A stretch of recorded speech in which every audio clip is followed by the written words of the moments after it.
development and spread of railroads across the United States brought a wave of changes to American life.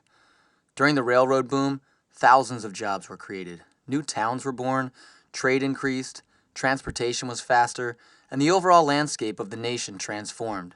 But perhaps the most interesting change of all is the least known, the establishment of Standard Time. Today, we know that if it is 6:28 a.m. in Los Angeles, it is 9:28 a.m. in New York, 2:28 p.m. in London, 5:28 p.m. in Moscow, and 10:28 p.m. in Tokyo. No matter where you are, the minute and second are the exact same. But before the railroads, there was no need for a national or global clock, and each town kept its own local time.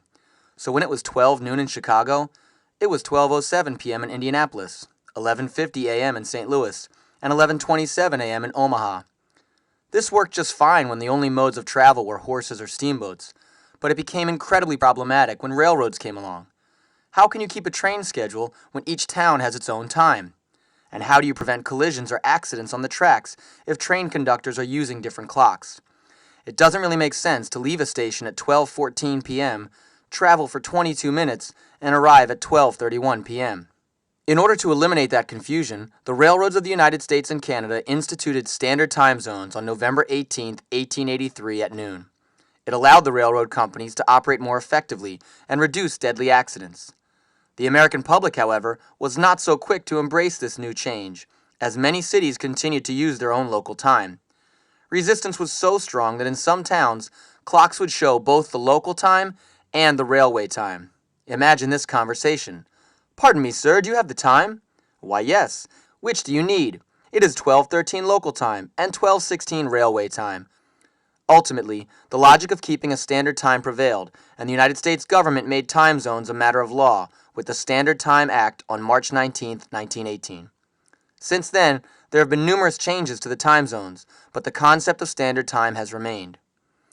But the United States was actually not the first to develop standard time.